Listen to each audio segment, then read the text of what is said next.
Hello everyone, welcome back to my YouTube channel Biology with Jagriti. So in this video, we are going to deal about reproduction in sponges and the notes will be available in my Telegram channel Biology with Jagriti.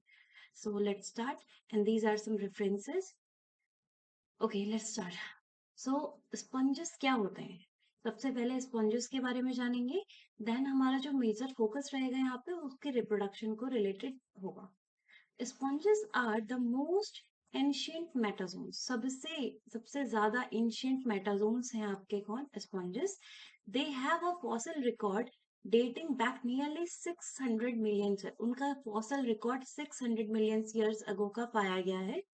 They predominantly found in कहाँ पाए जाते हैं generally? Tropical और सब tropical oceans में, polar regions में, deep sea में, fresh lakes and streams में. ये ऐसी जगह है जहां वो आपके प्रीडोमिनेटली पाए जाते हैं. They are characterize by a particular body organisation.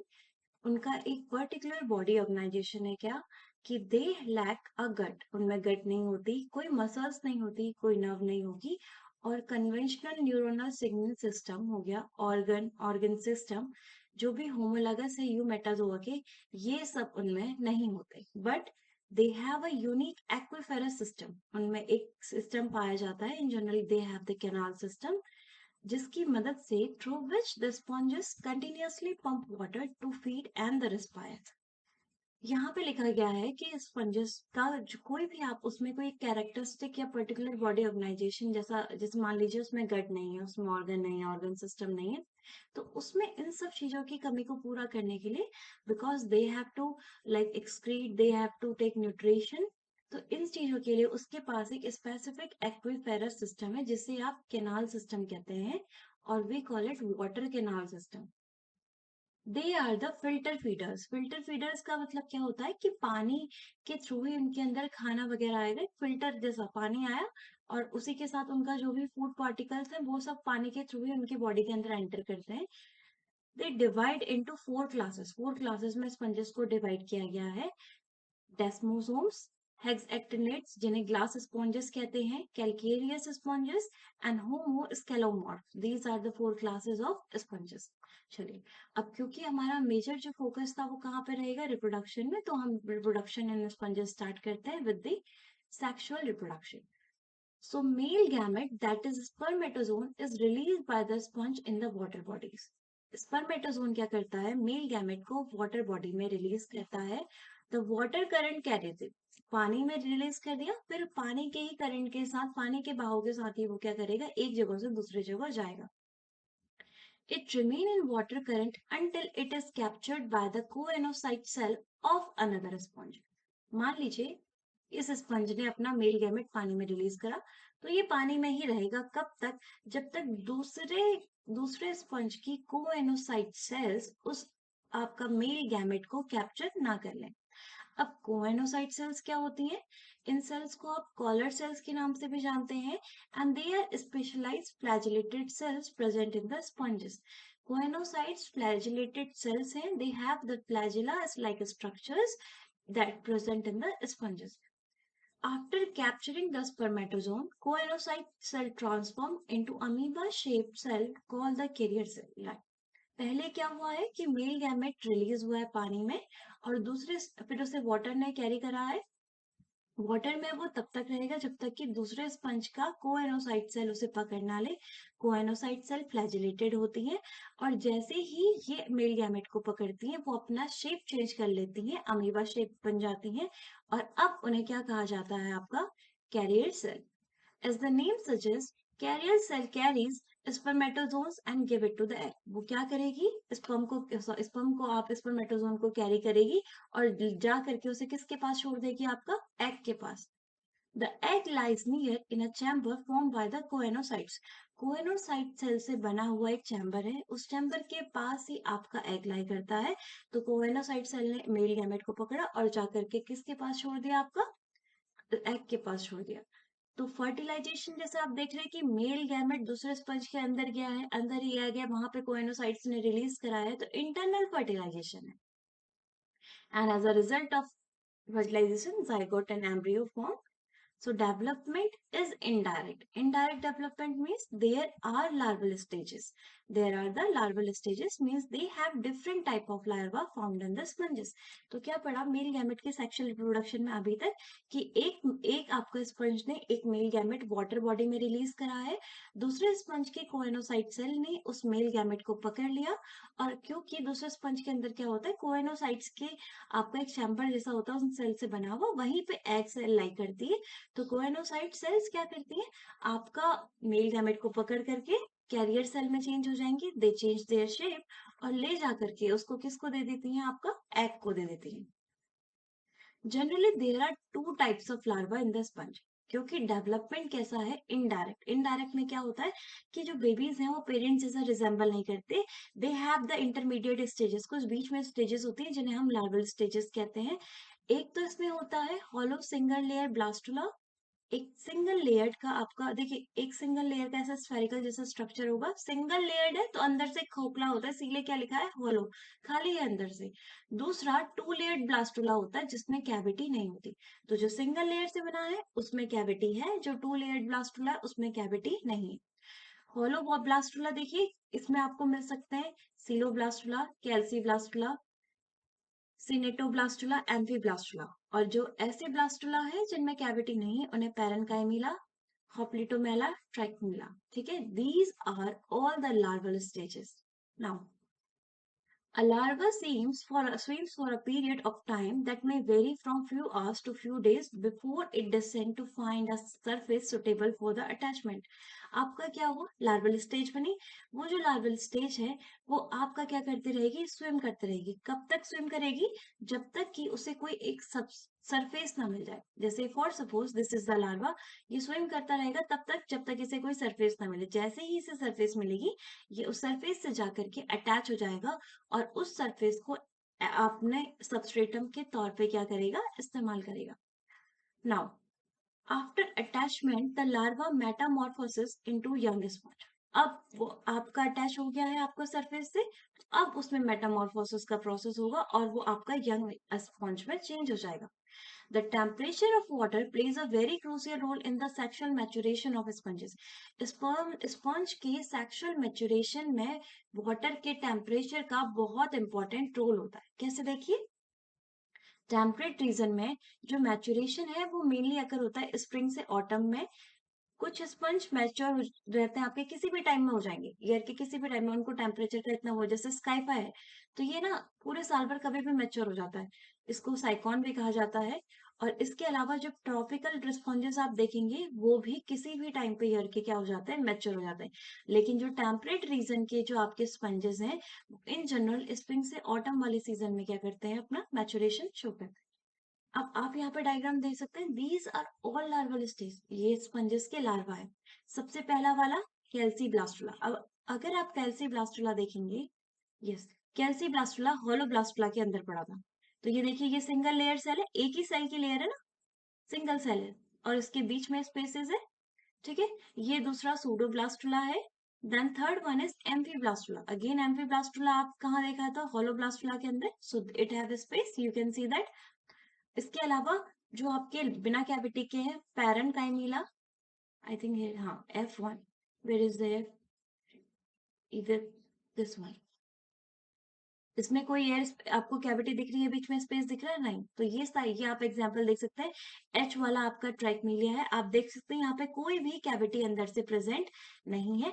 जबकि नीटोब्लास्टुला में आप देखिए, नीटोब्लास्टुला इज एन एग्जाम्पल ऑफ होलोब्लास्टुला, तो वहां पे वो चीज क्या है, प्रेजेंट है। ठीक है, ये मैंने डायग्राम लगा दिए, आप इनको क्या कर लेंगे, एक दूसरे के साथ चेक कर लेंगे, और नोट्स अगेन आपको अवेलेबल हो जाएंगे टेलीग्राम चैनल पे। अब यहाँ पे देखिए, ये देखिए क्या है, आपका ये स्पंजेस है। स्पंजेस के अंदर यहाँ से स्ट्रक्चर दिखाया गया है किस चीज का, आपका कोएनोसाइट सेल्स का। ये सेल्स क्या है, कोएनोसाइट से, और हमने क्या पढ़ा था, ये फ्लैजिलेटेड होती है। So these are the flagellated cells. यही सेल क्या करती है, वाटर में आ रहे, पानी में है ना, कोई भी चीज समझिए, इसमें पूरी प्रोसेस, खाना है, आपका रिप्रोडक्शन है, आपका एक्सक्रीशन है, जो भी प्रोसेस हो रही है इसमें सब पानी के थ्रू होगी। तो जब स्पर्म इसके अंदर आया है तो वो भी पानी के साथ ही आया है, स्पर्मेटोजोन पानी के साथ ही इसके अंदर अंदर आया है। और पानी में आए हुए स्पर्मेटोजोन को किसने पकड़ लिया है, कोएनोसाइट सेल्स ने पकड़ लिया है। ले जा करके ये किसके पास उसे रिलीज कर देती है, आपकी एग सेल के पास रिलीज कर देती हैं। Okay, yes. अब यहाँ देखिए आपका, अब है आपका ए सेक्सुअल रिप्रोडक्शन। सो ए सेक्सुअल रिप्रोडक्शन में क्या होता है बेटा, गैम्यूलेशन होता है। So one of the best method of asexual reproduction in sponges is gemmulation. Gemmulation is one of the best method of reproduction, sexual reproduction in sponges. Now see, archaeocyte cells when get laden with reserve food material, they get aggregated and isolated at the surface of sponge. Sponge के अंदर एक special cells पाई जाती है जिन्हें archaeocyte sales कहते हैं। जब archaeocyte cells में इनफ फूड रिजर्व के तौर पे आपका इकट्ठा हो जाता है, as a reserve material food उसके अंदर स्टोर हो जाता है, तो बहुत सारी आर्कियोसाइट सेल्स आपस में एक दूसरे के साथ आएंगी और स्पंज की सरफेस पर अरेंज हो जाती हैं। अब थोड़ा सा आर्कियोसाइट्स के बारे में पढ़ते हैं पहले। तो archaeocytes are very important in the functioning of sponge. Sponge की फंक्शनिंग करने के लिए आर्कियोसाइट सेल्स बहुत इंपॉर्टेंट है। These cells are totipotent. Now what is totipotent? Totipotent ऐसी सेल हैं जो बॉडी की किसी भी अदर सेल को बनाने के लिए क्या रखती हैं, कैन टेंडेंसी है, दे हैव द कैपेबिलिटी। वो कैपेबल हैं, वो बॉडी का किसी भी सेल को क्या कर सकती हैं, बना सकती हैं। which means that they can change into all the other type of sponge cells. Archaeocytes, they are the type of totipotent cells. Totipotent cells means कि वो sponge की body की कोई भी cell को बनाने के लिए क्या है, capable है। Archaeocytes क्या करती हैं? They ingest and digest food caught by the choanocyte callers and transport nutrient to the other cell of the sponges. जिस तरीके से कोएनोसाइट स्पर्मेटोजोन को पकड़ता है, ठीक ऐसे ही choanocyte cells, these are the flagellated cells, वो खाने के जो फूड पार्टिकल्स हैं उनको भी कैप्चर करती हैं। आर्कियोसाइट सेल्स का काम क्या होता है, जो कोएनोसाइट सेल्स ने खाने को पकड़ा है वो उसे इंजेस्ट करती हैं, डाइजेस्ट करती हैं, और जो न्यूट्रिएंट्स उससे मिले हैं वो उसे पूरी सेल की बॉडी में, पूरा स्पंज की बॉडी में क्या कर देगी, पास करेगी। In some sponges, archaeocyte develop into gametes, और किसी किसी स्पंज में तो आर्कियोसाइट्स आपका गैमेट भी बना सकती हैं। क्यों कर सकती हैं वो ऐसा? Because they are the totipotent, उनमें टेंडेंसी है, दे हैव द एबिलिटी कि वो किसी भी टाइप की सेल्स को बना सकती हैं। Now they are surrounded by a protective layer called gemmules. कहाँ से, यहाँ तक क्या पढ़ा, देखिए हमने पढ़ा कि गैम्यूलेशन के थ्रू एसेक्सुअल रिप्रोडक्शन होता है, किसमें, स्पंजेस में। होता क्या है, जब आर्कियोसाइट सेल्स में अच्छा खासा रिजर्व फूड मटेरियल इकट्ठा हो जाएगा, बहुत सारी आर्कियोसाइट सेल्स एक साथ इकट्ठा होती हैं, गैदर होती हैं, और उनके बाहर से एक प्रोटेक्टिव लेयर जम जाती है, तो उसे क्या कहते हैं आप, गैम्यूल्स। समझ में आया गैम्यूल्स क्या है? नाउ अब क्या करेगा, gemmule formation allow the sponge to overcome critical environmental condition. Gemmule का फॉर्मेशन किसी क्रिटिकल अनफेवरेबल कंडीशंस को कोप अप करने में स्पंजेस की हेल्प करता है। फॉर एग्जांपल जैसे कि डेसिकेशन, फ्रीजिंग, ये सब अनफेवरेबल कंडीशन है। ये सबको आपका इससे हटने के लिए, इससे उभरने के लिए कौन हेल्प करेगा, आपका गैम्यूल्स हेल्प करेंगे। And to re-establish a fully developed sponge when the condition are favorable. तो गैम्यूल्स का फॉर्मेशन हो गया। गैम्यूल के फॉर्मेशन की मदद से क्या होता है कि आपका स्पंजेस अनफेवरेबल कंडीशन से निकल सकते हैं, और जब फेवरेबल कंडीशन आ जाती है तो वही गैम्यूल्स आपका नया स्पंज बनाने के लिए कैपेबल है। क्यों कैपेबल है? Because gemmule contain a structure और cells we call archaeocyte cells. And हमें पता है कि आर्कियोसाइट सेल्स कैसी सेल्स हैं, आपकी टोटिपोटेंट सेल है। वो स्पंज की कोई भी सेल को बनाने की टेंडेंसी रखती है, और अगर वो कोई भी सेल को बनाने की टेंडेंसी रखती है तो वो पूरा स्पंज क्या कर देगी, क्रिएट कर देगी। In some marine species, gemmulation is common process for the reproduction. कुछ मैराइन स्पीशीज में गैम्यूलेशन को एक कॉमन प्रोसेस के तौर पे देखा गया है, जबकि कुछ जो अदर स्पीशीज है इसे अनफेवरेबल कंडीशन से उभरने के लिए इस्तेमाल करते हैं। Other method of asexual reproduction में आपका बर्डिंग आ जाता है, फ्रेगमेंटेशन आ जाता है।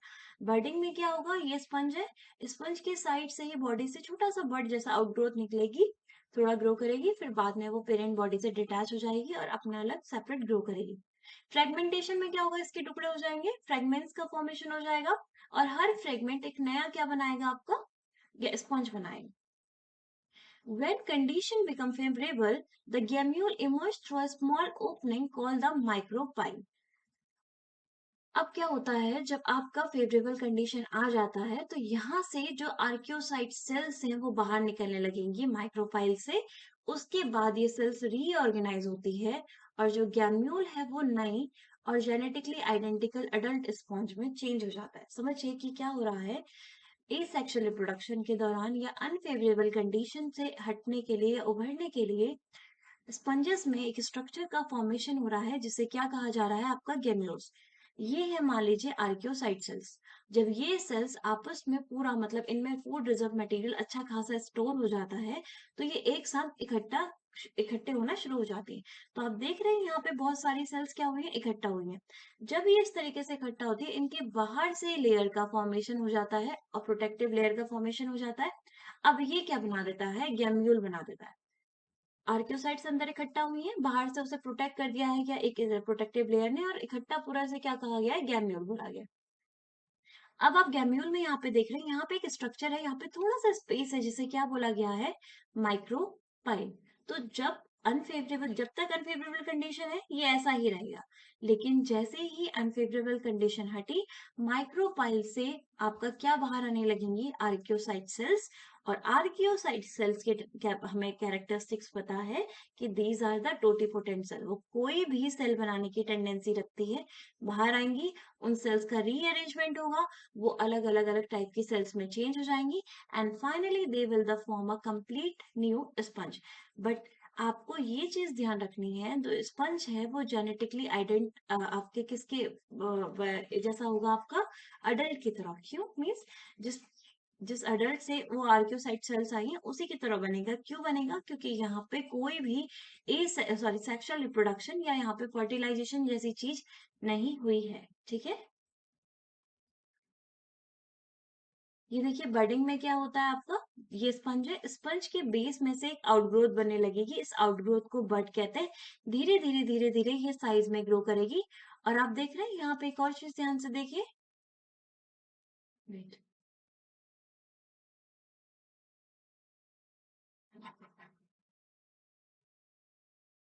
ये पोर्शन देखिए, देखिए ये हिस्सा पहले इतना था, धीरे धीरे ये क्या करने लगता है, अपने पेरेंट से धीरे धीरे करके डिटैच करने लगता है। तो वो पोर्शन नीचे को जा रहा है ताकि आपका जो ये बर्ड वाला पोर्शन है ये अपने पेरेंट से टाइम के साथ क्या हो जाए, आपका डिटैच हो जाए। तो बर्ड में remain attach to the parent, और लेकिन बाद में क्या हो जाता है, वो अपने पेरेंट से डिटैच हो जाती है और अपना खुद का सबस्ट्रेटम ढूंढती है। सबस्ट्रेटम क्या होता है, वो बेस, वो सरफेस जहाँ पे आ करके ये क्या हो रहा है, अटैच। तो ये स्ट्रक्चर दिख रहा है नीचे आपको ग्रे कलर से जो दिखाया गया है, इसी को किए क्या है, आपका एक सबस्ट्रेटम है। ये तो हो गया बडिंग। ठीक है, फ्रेगमेंटेशन में फ्रेगमेंट्स हो जाएंगे, और फ्रेगमेंट्स हो जाएंगे मीन्स टुकड़े हो जाएंगे। और क्योंकि they exhibit the property of regeneration, वो रीजनरेट भी करते हैं, इसीलिए हर फ्रेगमेंट एक नया क्या बनाएगा, आपका स्पंज बनाएगा। The extraordinary capacity of sponges is to regenerate complete adult from the fragments. और इसमें कौन रोल प्ले करेगा, obviously archaeocyte cells, because they are the totipotent. और कोई भी सेल अगर टोटिपोटेंट है तो वो कैपेबल है पूरा का पूरा ऑर्गेनिज्म बनाने के लिए। तो स्पंज के पास आर्कियोसाइट सेल्स हैं, फ्रेगमेंट्स होते हैं, आर्कियोसाइट सेल्स में अरेंजमेंट रीअरेंजमेंट होगा और वो पूरा का पूरा क्या कर देंगे, organism complete. So during regeneration के दौरान क्या होता है, reconstitution process, if it is involves cell division, it is not comparable to embryonic development because there is no differentiation of primitive cell type। वो कह रहा है कि रीजनरेशन की प्रोसेस के दौरान अगर सेल डिवीजन का प्रोसेस हो भी रहा है तब भी वो आपका क्या नहीं है, एम्ब्रियोनिक डेवलपमेंट के साथ कंपेयर आप नहीं कर सकते, क्योंकि एम्ब्रियोनिक डेवलपमेंट जब होता है तो वहां पे डिफरेंशिएशन जैसा प्रोसेस होता है, यहाँ पे ऐसा कुछ नहीं होगा। ठीक है, in this, various cells participate and form a new one by sorting and rearranging themselves. Regeneration में बहुत सारी cells participate करती हैं, arrangement करती हैं, अपने आप को rearrange करती हैं और एक नए पूरा स्पंज का फॉर्मेशन करती हैं। आप यहाँ पे देख सकते हैं, इसको क्या करा गया है, कट करा गया है। पहले इस तरीके से कट करा है, ये हाफ पोर्शन था तो इन्होंने अपना अपना पूरा पोर्शन क्या कर दिया, जनरेट कर दिया। फिर इन्हें क्या करा गया है, हॉरिजॉन्टली ऐसे कट करा गया है, स्टिल ये यहाँ से क्या बन जाएंगे, पूरे 3 स्पंज बन जाएंगे। ओके, ये भी आपको कुछ स्मॉल फ्रेगमेंट्स दिखाए गए हैं बॉडी के, और ये आपको टिश्यूज दिखाया गया है, टिश्यूज का डायसेक्शन करके। लेकिन किसी भी चीज में पूरा का पूरा क्या बन जा रहा है बेटा, इंडिविजुअल बन जा रहा है, because they have totipotent cell. इसके अलावा बाकी सेल्स एक अपने आपस में क्या कर लेती है, रीअरेंजमेंट कर लेती है, और इस तरीके से पूरा का पूरा स्पंज का फॉर्मेशन हो जाता है। तो स्पंज में आपका बहुत इंपॉर्टेंट रोल प्ले करती है आर्कियोसाइट सेल्स। आपने देखी होगी यहाँ पे दिखाई गई है कि एग्जाम्पल में, सॉरी डायग्राम में, यस है, आपको यहाँ पे आर्कियोसाइट सेल्स दिखाई गई है, ठीक है। सो ये सब स्ट्रक्चर है, इनमें पोर्स होते हैं, इन पोर्स के अंदर से क्या जाता है, पानी अंदर जाता है, पानी अंदर जाएगा, वही खाना लेके जाएगा, वही आपके गैमेट्स लेके जाएगा, इंटरनल फर्टिलाइजेशन होता है। और विद द हेल्प ऑफ यहाँ पे आपकी कॉलर सेल्स बहुत इंपॉर्टेंट रोल प्ले करती हैं। कॉलर सेल्स जब पढ़ा था, स्पर्मेटोजोन को पकड़ लेती हैं, तो वो अपना शेप चेंज कर देती हैं और कैरियर सेल में चेंज हो जाती है। तो हमने देखा कि सेक्सुअल रिप्रोडक्शन कैसे होता है, ए सेक्सुअल रिप्रोडक्शन कैसे होता है। आप मुझे कमेंट सेक्शन में जरूर बताएं कि आपको ये सेशन कैसा लगा, और आपको इसके नोट्स मेरे टेलीग्राम चैनल बायोलॉजी विद जागृति पे इजीली अवेलेबल हो जाएंगे। Thank you.